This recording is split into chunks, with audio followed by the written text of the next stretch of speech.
Ladies and gentlemen, I have a question for you. When was the last time you lost a rook? Earlier today? That's pretty understandable. But when was the last time you lost a rook deliberately and then beat a top 10 grandmaster? Oh, earlier today. All right, well, I apologize. The setting of this game is the final round of the Norway Chess 2021 chess tournament. Obviously, if it's called Norway Chess, I don't understand what other kind of tournament it could do. It could be maybe backgammon.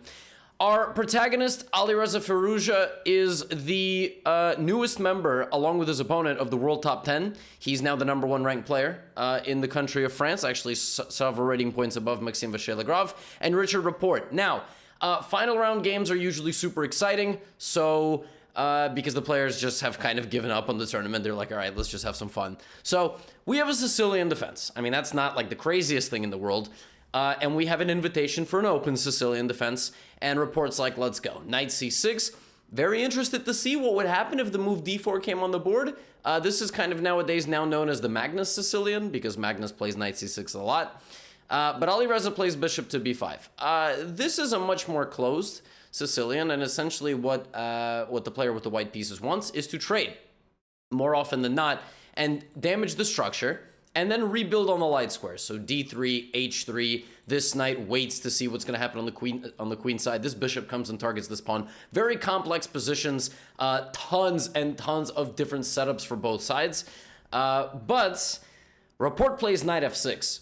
Rapport is a specialist in these kind of odd, confusing lines, always creating wrinkles in positions. The thing is, he's doing it against the guy in Firouzja who, like, the first 3 letters of his name are F-I-R, right? So, fire? No? Bad kind of a reference? I mean, look, the guy is a awesome dynamic chess player. I don't know if this is the best thing to do. Plays the move knight c3. The reason this is bad, not bad, but not like played all the time, you really shouldn't put a knight in the center of the board when it can be targeted by a pawn. There are certain openings when it's possible, but not when the knight can't move into the middle. So right now, e5 is a massive threat, so Rapport just completely ignores the threat of e5 and jumps into d4. Now, the idea of this is that you now get out of the way of the bishop. So if this trade is made, it's completely idiotic, because why'd you put the bishop here? Right? Doesn't make any sense. So knight d4 is a provocative move, and the only way to kind of refute it is to play the move e5 and attack this knight. Now you would say, well, obviously the knight is going to go back to g8. Wrong.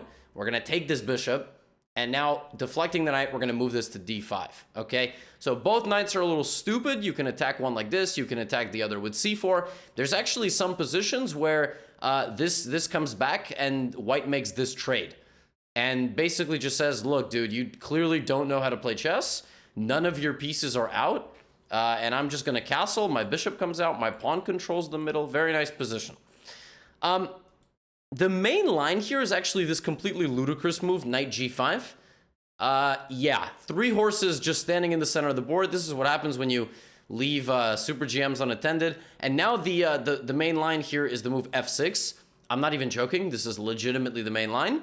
Queen to f3 to attack this knight. If you take this, I take d5. You get out of the way. And Magnus himself has had a game that went like this. Takes. He had a game like this against Wesley So, where actually, despite all that dancing, Magnus had a better position on move 12. Magnus was with the black pieces. So, let's back up. Alireza doesn't go for this. Instead, what he does is he doesn't play knight g5. He just castles, which is very standard. And now he's going to attack the center with his pawns. His knight is attacked. He knows about danger levels. Listen, Alireza's a young guy. He's grown up on all this YouTube boom. He's seen enough Gotham videos. Trust me. I didn't ask, but just trust me, okay? Just trust me, bro. My sources. Knight b4. You say, why didn't they trade? Because this is dominant for white. Now white completely dominates the center. Rapport doesn't want that. Plays knight b4. Now the knight comes back. Now d6. Like Rapport, look, it's move 10, okay? It's move 10. Rapport's got no pieces out. None. So he needs to start developing, right? He plays the move d6. D6 is perfectly reasonable, and if Alireza just lazily takes like this, then after queen d6 and maybe bishop g4, black is going to quickly get developed. And in a worst case scenario by white, if you play this way too slowly, you'll be dominated in the center. Like, black will completely control the d4 square, so you're only going to be able to do this, and then black will completely control the center, bishop out and just have a very decent position. So Alireza here thinks for a while, and he plays something that, according to my database, has been played once. In 1978, the person with the white pieces was named Whitehead. Yeah, the game was played in the United States. I don't think anywhere else on earth you'll find somebody named Whitehead. And it was in the U.S. Junior Championship against Michael Rode. And Michael Rode went on to become a very strong grandmaster. So they know what they're doing. But if you look at this, you go, well, obviously here he can't play queen takes d4 because knight c2 is a fork. So he has to play knight d4. But then you remember that you clicked on a video called How to Beat a 2770 Grandmaster Down a Rook, right? Just reminder of what the video is called. So obviously Alireza plays queen takes d4. That game from the US Junior Championship went queen a4 check. Knight went back to c6, and then knight d4, and white still had a decent position, but he just completely loses a rook. Wonderful. What the hell is going on? Well, according to the engine, it's equal, even though white is down 5 points of material. Why is that? Well, because it's mildly exaggerated. This knight it went into a1 knowing farewell it was going to die, okay? It's kind of a sad mission. You sent the horsey off to perish. The other thing is that after 13 moves, black, if you just forget about the knight, just forget it exists, okay? What is going on here? You've pushed 2 pawns against a full set of artillery. And the rook is coming, by the way. Don't worry. The rook will take the horse and then come back to the middle. So now the question is, how does Rapport consolidate and maintain his advantage? He's probably going to lose his knight, but he'll still be up in material. What does he do? Well, if he takes on e5, right, Alireza is going to play knight takes. And this position is nuts. For instance, if your knight is attacked, danger levels, rook d1, okay? If the queen ventures out to a5, you have the triple exclamation move b4. The idea being you're trying to deflect the queen off this diagonal. So for example, queen takes b4. Now you have this, which attacks the queen, and now the absolutely savage move, knight to g6, attacking the rook in the corner. If they call your bluff here and go up temporarily 9 points of material, it's mate in 5. Queen takes g6. You can pause, by the way, if you'd like to solve it. King to d7, double check, knight and rook here, and now just the gross move. Knight d7, shoving the knight in the face of the bishop to disconnect it, and it's mate. So you go down 9 points of material, you slaughter the opponent in 23 moves, you go out, you flex your muscles, you don't even shake hands, you probably get like a complaint to the arbiter about unsportsmanlike conduct. Chess needs more of that, let's be honest. But that's why you can't just go after this. I mean, that wasn't a force sequence, but this is the problem of black's position. Now, if black just casually tries to develop the bishop and castle, it's just lost. You get obliterated. It just doesn't work at all. There is an interesting move here of f5, which can try to attack the queen. And actually, this really stupid-looking bowl of pawns is pretty good at repelling white's forces. But if f5 was played, then queen e2, and you haven't improved anything. In fact, I'm about to go e6, and you're going to suffocate. So it's a problem, even though you're up a full rook. So Rapport develops his bishop. I don't hate that move. Alireza takes the knight. Okay, beautiful. Beautiful. Levy, this video isn't quite accurate. He's not really down a full rook. Hey, relax. All right, like this guy just played in a way no one's ever played before and lost a rook on move 12. There's a difference between the way you do it and he does it, and I do it. All right, so rook a1, rook c8 seems like a logical follow-up, and now we're attacking the c4 pawn. Now, a human being here plays the move b3, all right, just to defend that. Alireza is a little bit he's in the chess aristocracy. Is that just how I pronounce that word? Aristocracy. Oh my God, that's so embarrassing. I'm gonna leave this in. You can criticize me all you want, because I roast you, you gotta roast me right back. What did I just say? Knight to d5. Alireza's not a human, he's a chess genius, all right? He plays knight d5. Why? Well, if you take on d5, you've again removed all your development. I'm just gonna go e6. You're gonna suffocate to death, or I'll take on d5, on d6, right? So you can't take my knight. It's just impossible. Now, if you take on e5, now I got the horses in the front, okay? We like a little Nas X, but the horses in the front in this case. And they're fighting for all of this. All those squares, those horses are fighting for, which is kind of trippy, because it's just crazy that all of them are near the king, right? And if black just here plays g6, which actually looks like a legitimate move, Alireza would have played rook to d1, and now you're already threatening to win the queen by means of discovered check. You're also threatening to attack on e7, so that can be really, really difficult to meet. And it's just a really scary position because everything in your position slowly becomes unattended. You will then proceed to lose a queen. You will probably lose this bishop. I mean, it's a very, very scary position. So what does Rapport do? He attacks the knight, and then he takes this knight. So it seems like he's actually solved some problems. It really does. But the engine preferred just shuffling the king out of the way. But he's like, I need to get rid of this knight, and I need to go after this pawn. Okay.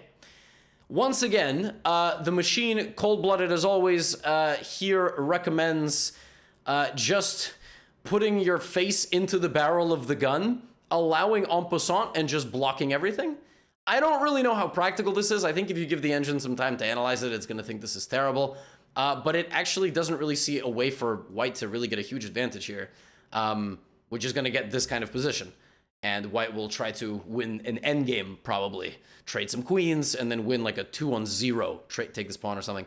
But Rapport is, you know, he goes for the d5 pawn. Seems like a logical thing to do. Now, rook c5 is actually a pretty major, it's like a pretty major inaccuracy. Can't talk today. Because white is losing, oh my god. Black is losing time. Black is losing time. That's what's going on here. So, d6. Full steam ahead. At some point, this rook will come back. We don't know where yet. We don't know where we want this rook. We don't know if we wanted to attack the queen. We don't know if we wanted to pressure e7, which is why he's waiting. He's waiting. He plays d6. Now, queen d7. Best move. You have to defend b7, all right? Even in the middle of all this, losing more pawns would be very bad. Now, b4, rook d1, or rook e1. He's waiting. He doesn't know. He wants to make Rapport make the difficult decision. Where do you move your rook? Do you go here and try to sacrifice? Do you go here and try to defend the king? So the computer here likes going all the way back, and the variation it gives is really funny. It then slides the king out of the way and then cocoons with the rook.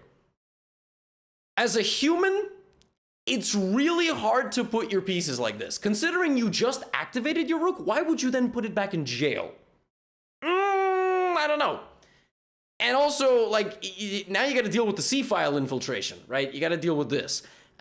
With check coming, and yes, this is actually the engine. This is the engine line that is recommended. Knight h4 is a mate threat. That is mate. Everything is covered. So now black has to play like h5 and try to escape with the king. Very scary position.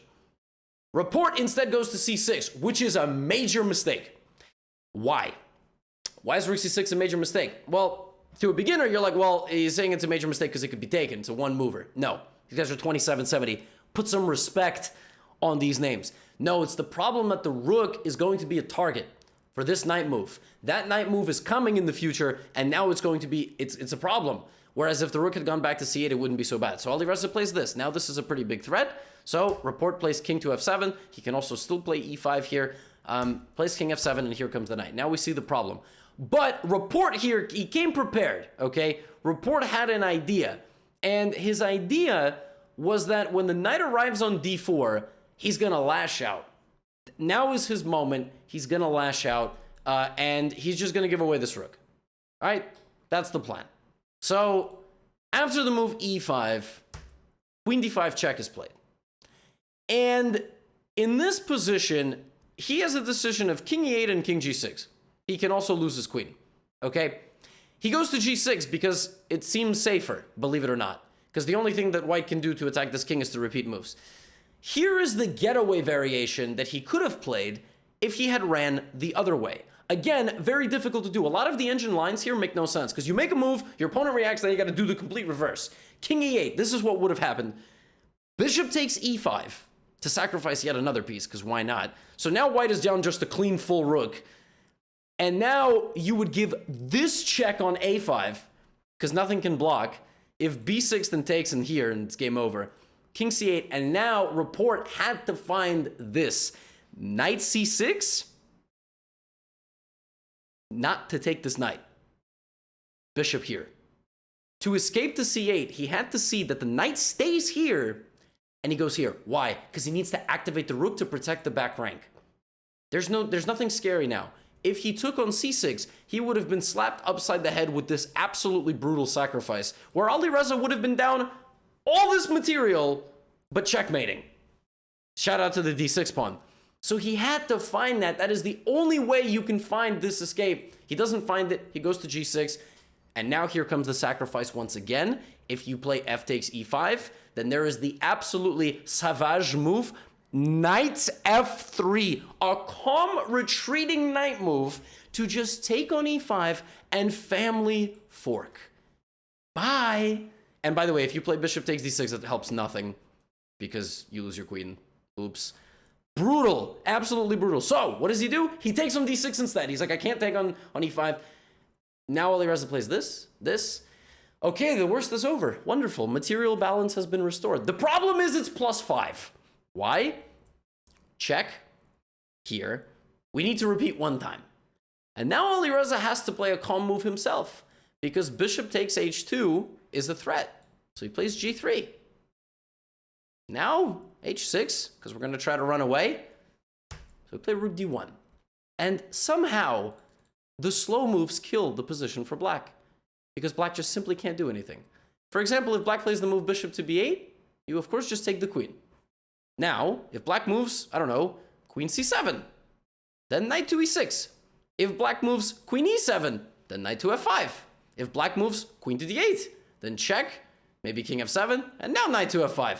It's just completely, his whole position is just terrible. So he plays rook d1, rook e8, and the game ends with the knight coming back to f3, giving a check, and just when it looks like black has escaped, queen goes to d3, and the knight will come to f5, and Rapport will lose one of the pieces, and so he resigned. Alireza Firouzja invented a way to play this variation. I'm not sure anyone ever again will venture into this territory. Ever. Like, the move knight g5 is known, but if you're telling me that after castles, this is just completely crushing for white, no one will ever play into this ever again. So that's what chess is like at the 2700 level. They play into something that maybe isn't normally explored. It's known to be a little bit dubious. One guy sacrifices a full rook for just an absolute demolition over the next 20 moves.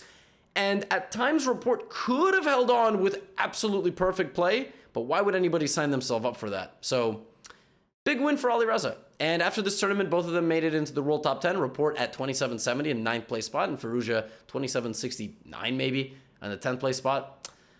Yeah, hopefully you all enjoyed this, and I'll see you in the next video. Get out of here.